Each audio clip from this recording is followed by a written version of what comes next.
é preciso instalar uma antena externa. Fique antenado, escolha um ponto bom, livre de obstáculos. Fixe bem e aponte para a torre. Na dúvida, veja para onde a antena dos vizinhos está apontada. Quem participa de um dos programas sociais do governo, como Bolsa Família ou Minha Casa Minha Vida, por exemplo, pode ganhar um kit gratuito com conversor, antena e cabos. É o sinal digital grátis na sua TV.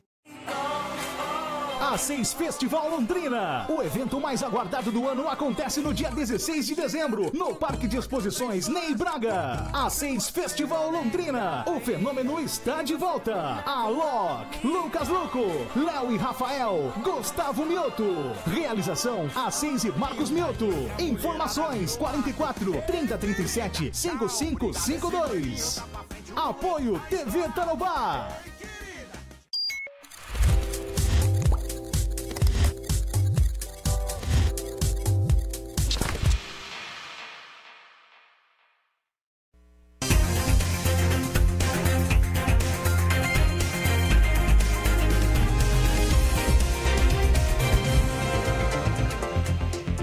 Olá, muito boa noite para vocês. Está começando o programa Jogo Aberto aqui pela TV Tarobá de Londrina e hoje nós vamos falar sobre um tema bastante interessante, vocês vão ver aqui.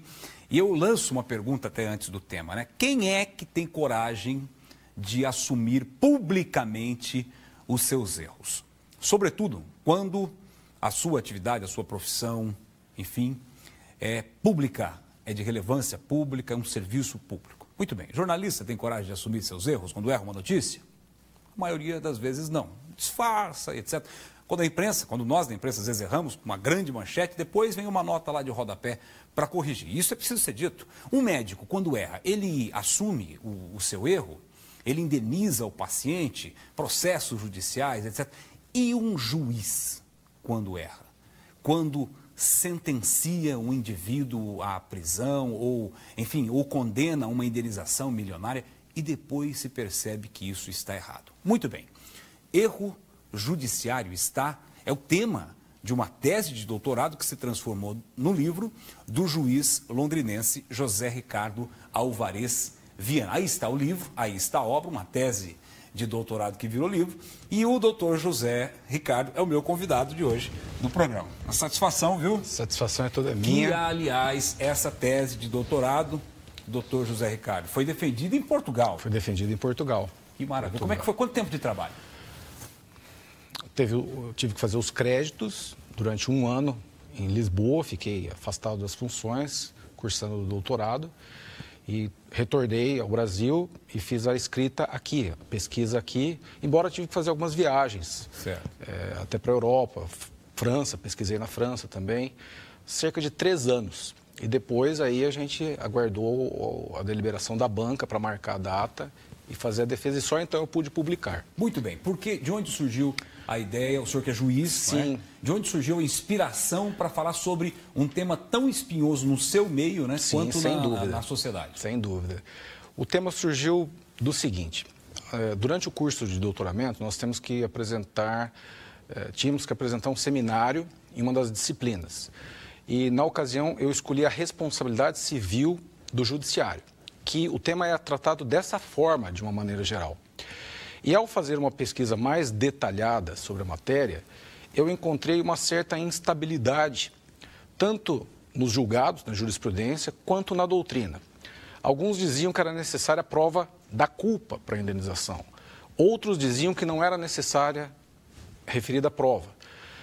E eu entendia que não estava bom nem de um jeito nem de outro. Teríamos que encontrar um outro denominador comum para sinalizar de uma maneira mais objetiva o tema. E foi aí que, numa interpretação de alguns artigos da Constituição, eu concluí que a indenização por atos jurisdicionais tem como pressuposto o erro judiciário. Só que aí surge um outro problema. O que se entende por erro judiciário? Essa era a pergunta. O que vem a ser uma decisão judicial errada. Né? E o que é? Então, a questão é a seguinte. No direito, nós interpretamos leis, nós interpretamos fatos. O problema é que essa interpretação, ela trabalha com palavras, e muitas dessas palavras são vagas, são até ambíguas. Por exemplo, vamos pensar numa regra: proibida a venda de bebidas alcoólicas perto de uma instituição de ensino. O que é perto? Ou ainda, o que é instituição de ensino? Isso tudo pode ser interpretado. E essa interpretação, quando que ela poderia ser errada ou não? Então, visando estabelecer um denominador comum, uma base mais sólida para definir o que se entende por erro judiciário, eu procurei trabalhar com conceitos objetivos, a ponto de evitar que o erro judiciário não seja uma questão meramente de opinião. Não é pelo fato de eu discordar de determinada decisão que essa decisão pode ser considerada errada. Não é pelo fato dessa decisão poder ter um desfecho diferente, como até acontece em julgamentos colegiados, no Supremo Tribunal Federal, por exemplo.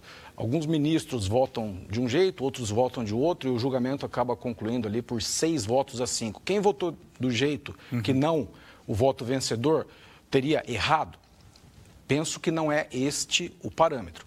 O parâmetro é estabelecer critérios objetivos. Então, será erro judiciário aquela interpretação do direito que colidir frontalmente contra disposições legais ou constitucionais. O que é frontalmente? É aquele erro crasso, aquele erro categórico, aquele erro objetivo, que você examina, se depara com ele e fala assim, isso daqui não tem a menor condição de ser considerada razoável, aceitável, ou seja, passível de regular o tema. Isso acontece? Isso acontece. Isso acontece. Erros crassos? Erros assim, crassos. Porque o que a gente, me permita aqui uma... Não é muito, mas acontece. Vamos falar de dosagem, né? Sim. Às vezes você questiona a dosagem que o magistrado aplicou. Nossa, mas ele condenou aquela situação em 40 mil? Pô, aquilo ali é coisa para 20 mil. Quer dizer, dosagem. Mas o parâmetro está estabelecido. Então, nós falamos em direito, até tem um jurista célebre do direito que diz o seguinte, dentro de uma moldura do direito, o juiz pode transitar. Fora dessa moldura, isso é inaceitável. É erro. E seria erro. Então, existe a possibilidade do magistrado transitar por um caminho, mas isso não quer dizer que ele possa fazer tudo o que ele quiser ou se desprender das fronteiras jurídicas. Aí é erro. E tem. Um exemplo que eu encontrei fazendo uma pesquisa. No período pré-eleitoral, é vedada a prisão preventiva. Período 3 dias antes das eleições. Eu encontrei um caso que o juiz não só decretou a prisão, como mandou cumprir. Mas tem contra uma disposição legal. A questão do flagrante. Não é prisão preventiva. A prisão preventiva, sim. Flagrante pode. Não só pode, como deve. Mas ele não pode decretar uma prisão... preventiva não. E eu encontrei casos assim. A hora que eu li, eu falei, não é possível. Eu não estou entendendo, mas era assim. Isso é uma hipótese mais flagrante para facilitar a compreensão de quem está assistindo. E também a questão do erro de fato. O que é o erro de fato? O erro de fato é o erro sobre o episódio em si. O juiz não presencia o fato. O fato é trazido ao processo mediante provas documentais, testemunhais, periciais, fotografias. O erro de fato, portanto, não seria um erro do fato em si, mas seria um erro no exame do material probatório. Quando o juiz tem uma decisão que colide diretamente contra o material probatório. Acontece? Acontece. Um exemplo, para deixar bem fácil a questão. Tive um caso, encontrei um caso, não era meu, encontrei um caso que um dos réus, eram vários réus, e um dos réus, em processo criminal, foram denunciados 4 réus. Um deles era adolescente. Só que na época do inquérito, do oferecimento da denúncia, não se tinha prova documental de que ele era de menor idade. Essa prova veio juntada ao final do processo, em meio ali às 400 e poucas páginas. O juiz, na hora de condenar, fazer a sentença, ele condenou os 4. Ele não observou, por exemplo, que um dos réus era de menor idade. Isto é um erro. E não há raciocínio jurídico, manipulação de linguagem, habilidade retórica que venha demonstrar que essa decisão é plausível. Então, o erro, ele precisa de conteúdos objetivos para ser aferido. Só que esse conteúdo objetivo, ele tem que ser objetivo mesmo, não pode ser objeto de construções, de argumentações sofisticadas, e no direito a gente tem muito isso. Então, a finalidade do trabalho é justamente o seguinte: primeiro, reconhecer que existem erros judiciários também. Tem uma expressão em latim que diz o seguinte: errare humanum est. Errar é humano. Se a prestação jurisdicional é exercida por intermédio de magistrados, pessoas, seres humanos, é evidente que isso pode ser errado. Porém, o conceito de erro judiciário é um conceito jurídico, técnico, visando evitar a ampliação demasiada desse conceito, que possa tornar a atividade judicial até impossível de ser realizado, porque daqui a pouco você, como juiz, qualquer situação é objeto de erro, o Estado vai ser sobrecarregado por indenizações e até o juiz pode ter responsabilidade patrimonial pessoal nesse sentido. Uma pergunta. E, ao mesmo tempo, se você fecha demais o conceito de erro, nunca tem erro, o que também não faz o menor sentido. Então, nós temos que encontrar um ponto de equilíbrio que vise atender tanto a indenização como a independência que o juiz precisa, independência no sentido de não ter qualquer influência externa na sua atuação ou qualquer temor de retaliação, para que ele possa exercer com destemor, com coragem, com determinação aquilo que ele está ali prestando. Quais os casos, assim, além desses que o senhor citou, clássicos que tem na sua obra aí, então, que foram injustiças, né? Porque um erro do juiz é uma injustiça. Pois é muito interessante a questão. Quando a gente estuda o erro judiciário, um dos primeiros casos que vem à tona, em termos de Brasil, é o caso dos irmãos Naves. Eu fui pesquisar o caso, inclusive fui pesquisar os documentos referentes ao caso. Nesta pesquisa, o que eu encontrei foi o seguinte: foi uma suspeita. O caso dos irmãos Naves é assim: eram dois irmãos que negociavam cereais e tinham um amigo que era bastante promissor na área. Esse amigo teria vendido uma quantidade expressiva numa ocasião e teria recebido uma soma de dinheiro também significativa. E desapareceu. Nesse interregno, os irmãos Naves foram comunicar o fato à polícia. E o policial que conduzia as investigações desconfiou deles. E articulou ali algumas provas contra eles. Eles vieram a ser presos, foi instaurado o processo criminal, vieram a ser condenados, cumpriram pena, um deles faleceu e o outro tentou obstinadamente provar a inocência. E conseguiu. Por quê? Porque ele encontrou a suposta vítima de homicídio. Ela apareceu viva, ou seja, o fato não existiu. Só que, melhor analisando o caso, não houve um erro judicial. Houve uma falha na investigação policial. Perfeito. Então, o grande caso que nós temos de erro judiciário no Brasil, ele não tem uma decisão judicial tecnicamente errada. Ele talvez tenha uma prisão injusta motivada pela autoridade policial. Isso comporta indenização? Sem dúvida, mas não pelo erro judiciário, pela falha do Estado na condução das investigações. Essa é uma das propostas do trabalho, ou seja, tentar estabelecer certos parâmetros. Erro judiciário é o equívoco na interpretação do direito ou no exame das provas. Certo. Equívoco evidente. O que parece que muitas vezes não acontece, não é muito claro para a população, de modo geral. É muito grande o número de erros, o percentual de erros, digamos assim, é muito grande no judiciário? Então, aí nós encontramos um outro problema. Nós encontramos algumas ações, não é muito não, mas nós encontramos algumas ações que pretendem, que pleiteiam a reparação de danos por conta da atividade judicial. Nós encontramos nesse sentido, em termos de Paraná, em termos de estados, em termos dos tribunais superiores, nós encontramos. Mas esse é o ponto. Qual é o parâmetro que a autoridade judiciária tem que se apegar para definir se é cabível ou não a indenização? Neste ponto, há uma certa instabilidade. A gente encontra, por exemplo, julgados que dizem que não é obrigatória a demonstração da culpa ou do erro. Nós encontramos julgados, por outro lado, que dizem que é. E aí você vai pesquisar as referências desses julgados, são outros julgados, que se referem a outros julgados. Mas cadê a fonte? Então, o que a gente encontra é existência de demandas mas sem um parâmetro seguro para orientar a solução do caso. E o livro, ele tem justamente essa proposta.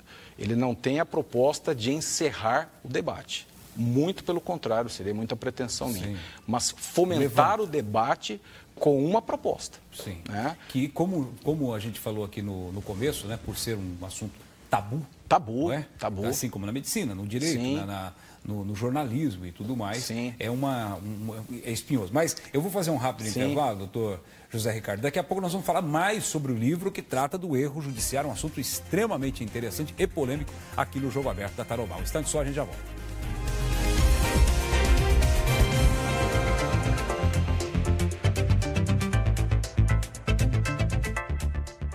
Pneus novos, recapados, remoldes, rodas esportivas, suspensão e acessórios. Quando o assunto é carro, não tem discussão.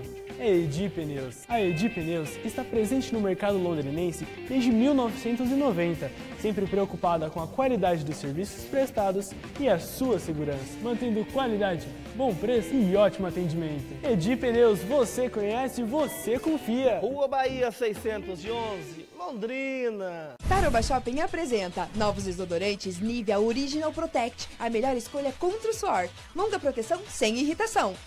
Desodorante Nivea Original Protect Aerosol 150 ml, 11,90. Clube Fato paga 10,90. Desodorante Nivea Original Protect Aerosol 150 ml, kit com 2 unidades 17,90. Clube Fato paga 15,90.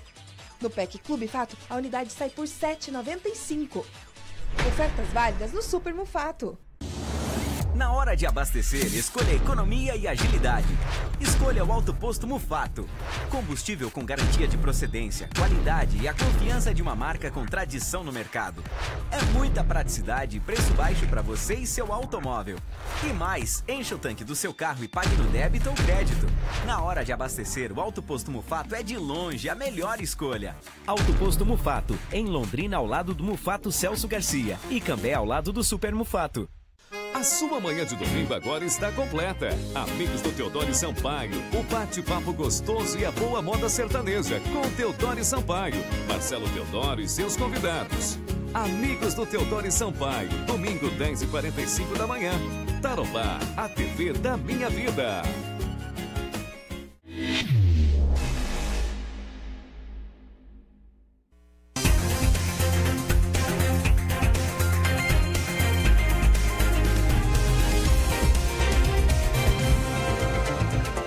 Jogo Aberto de volta aqui pela TV Tarobá de Londrina. Eu quero lembrar que o programa também está ao vivo lá no Facebook, facebook.com/Tarobá Londrina. Você curte a página da TV Tarobá no Facebook e já estará lá recebendo uma notificação que o programa está ao vivo neste sábado, falando sobre erro judiciário, que é a obra, o livro do doutor José Ricardo Álvares Viana, que é juiz e tocou na ferida ao fazer essa tese de doutorado que foi defendida, inclusive, em Portugal. Bom, essa é a questão, né? Quando o senhor se disponibilizou, se decidiu fazer esse trabalho, não criou uma indisposição com os próprios colegas de classe? Na verdade, não criou. Por quê? Porque a proposta é justamente estabelecer critérios para se saber o que é e o que não é erro, e a partir daí saber qual caminho trilhar para não incorrer em erro. Então, nesse sentido, o livro não é contrário aos juízes ou ao judiciário, não é contrário aos cidadãos, aos jurisdicionados, às partes, aos advogados, ao Ministério Público, seja lá quem for. Ele procura estabelecer critérios para se aferir o que é erro. Então, um juiz, numa decisão que justificar com base em aspectos jurídicos as suas afirmações quanto ao direito e justificar todas as afirmações com base nas provas que estão nos autos, mediante um cuidado, mediante uma diligência no exame das provas, jamais ele incorrerá em erro. Então, nesse sentido, o trabalho é positivo ao fornecer esse sinalizador para qual caminho percorrer. E também para as partes, porque quando um advogado se depara com certas situações, ele pode chegar à conclusão no sentido de que isto daqui é inadmissível, isto daqui não tem respaldo jurídico. E há uma punição ao juiz que pode, inclusive, lhe afastar da sua carreira? Acho que já houve até casos desse tipo, né? E quando há, estendendo a pergunta, quem julga o juiz? Sim. Quem é que o submete a um processo administrativo, uma corregedoria, enfim? Sim. A questão da falta de aptidão técnica, ela tem uma previsão na LOMAN que caracteriza, sim, uma infração administrativa e pode levar o juiz até ao afastamento e até algumas sanções mais graves, como a aposentadoria compulsória, pelo menos por enquanto. Tem alguns... Mas a aposentadoria compulsória é aquela que ele sai e continua recebendo? Sim, é aquela... Mas então, isso não é punição, isso é um prêmio. Sem dúvida. Eu o cara vai parar de trabalhar e vai continuar Sou recebendo. contra isso, mas a tendência caminha justamente para um sancionamento de demissão. Existe essa previsão que isso configura também uma infração disciplinar. Quem julga isto hoje são órgãos administrativos constituídos por desembargadores ou, conforme o caso, o Conselho Nacional de Justiça, o chamado CNJ, que pode combinar as sanções. Por hora não tem a demissão, mas essa aposentadoria compulsória realmente ela não pode prevalecer. Em casos de corrupção, em casos de inaptidão técnica, isso não deve prevalecer. Então, num futuro não muito distante, eu acredito que isso deva mudar. Já vem crescendo, né? Agora, doutor, existe também o outro aspecto que é a sobrecarga de trabalho, a pressão. Nós temos relatos aí, eu por exemplo, já fiz reportagem, já entrevistei juízes que foram ameaçados de morte. Tem. Não é? Aqueles que lidam com o tráfico, enfim. Muitos. Fatores que podem levar o juiz a um erro. Não só ameaçados. Como que é isso? Atentados. Atentados mesmo. Eu tenho casos, colegas, amigos, inclusive, que foram vítimas de disparo de arma de fogo na residência deles, onde tinham presença ali de crianças. Na tentativa de intimidar, de ameaçar ou até de algo mais. E se descobriu se era alguma pessoa que estava sendo julgada ou condenada? Sim, sem dúvida. Em vários casos isso pode ser constatado, sim. E eram criminosos? Eram criminosos, geralmente ligados a crimes e crimes de maior monta, como o caso de tráfico ou grandes empreitadas de roubos, algo do gênero. Mas a atividade jurisdicional, ela tem uma série de agravantes que a dificultam. Volume de serviço, complexidade da matéria, pressão por rapidez. Mas o que me mais chama a atenção, isso eu não vejo muito ser divulgado. Eu me recordo que, quando eu estava na época de fazer concursos, eu fiz o concurso também no Tribunal de Justiça de São Paulo.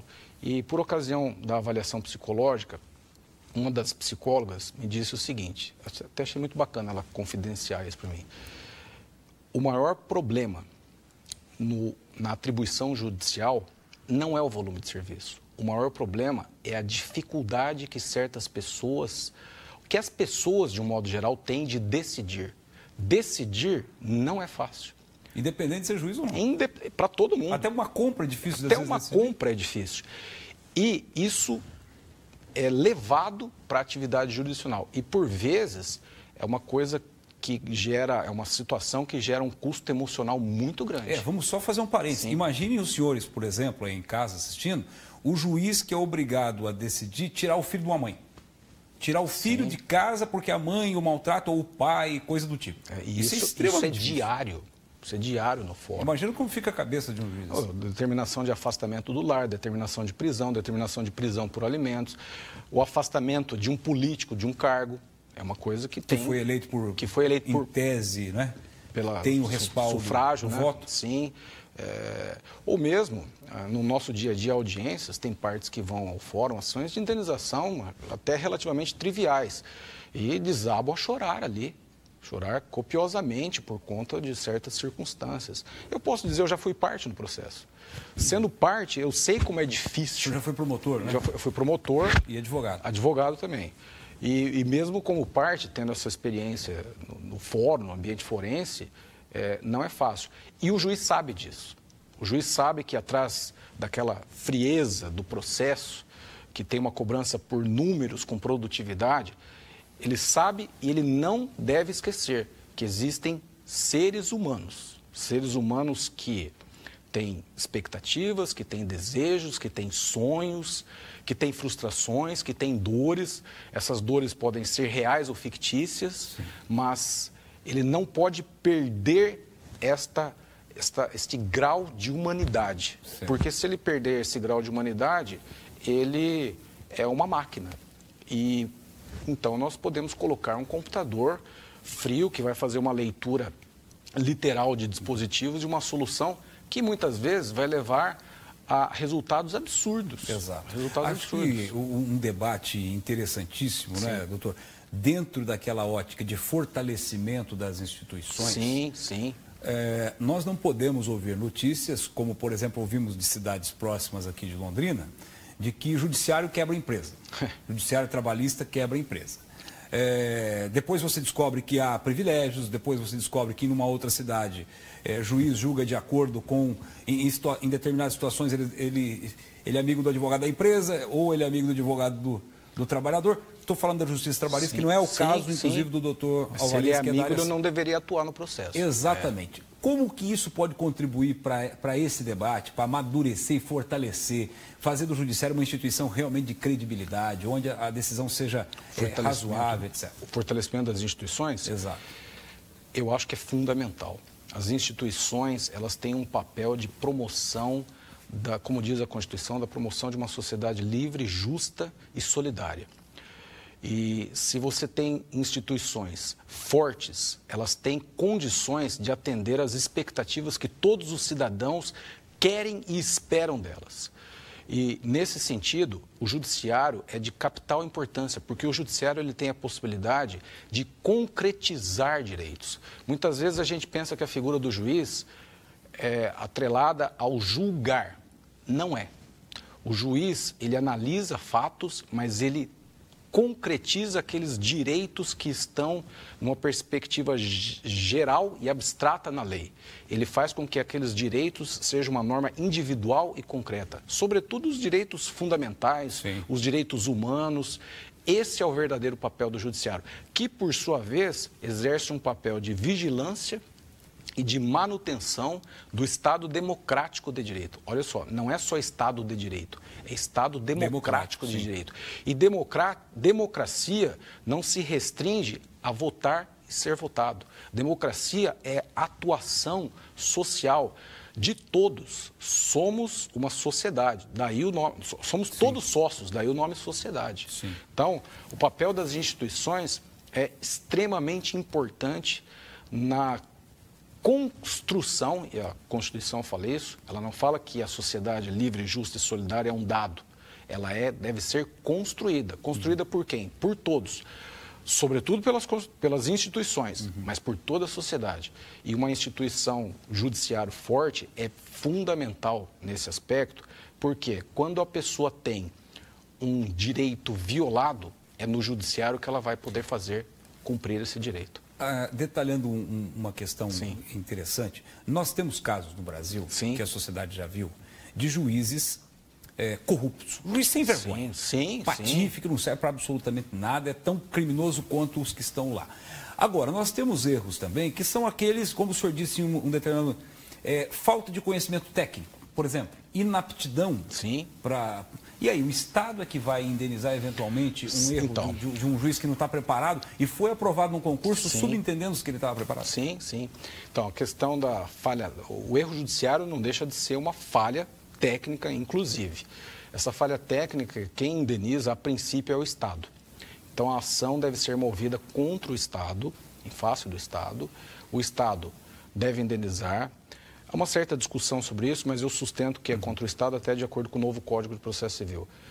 E, posteriormente, o Estado, uma vez demonstrada a existência de dolo ou fraude na conduta do juiz, ele pode entrar com uma ação regressiva para se ressarcir dos danos que ele teve que pagar para a parte, no sentido de não sobrecarregar o erário de uma maneira aleatória. Então, o juiz pode responder pessoalmente, conforme o caso. Perfeito. E no caso de corrupção, no caso de práticas de crimes, fraude, por exemplo, O juiz, ele responde não só civilmente, mas também administrativamente e criminalmente. E tem que responder. E tem que responder de uma maneira exemplar. Sim. Até como fortalecimento das instituições, e não o contrário. Perfeito. Doutor, muito obrigado pela sua participação no programa. Parabéns pelo trabalho, um livro realmente espetacular, um tema espetacular. E eu deixo o convite aqui para uma outra ocasião, a gente vir conversar mais sobre esse trabalho. Tomara que tenha até uma segunda edição. Sim, sem dúvida, vai ter. Estou à disposição e quero registrar que eu sou um grande admirador do seu trabalho e é uma grande honra estar aqui. Uma honra para nós. Muito obrigado, viu? Dr. José Ricardo Álvares Viana, falando hoje no Jogo Aberto, que volta na semana que vem com outro convidado. A você, muito obrigado pela audiência e até a próxima. Tchau.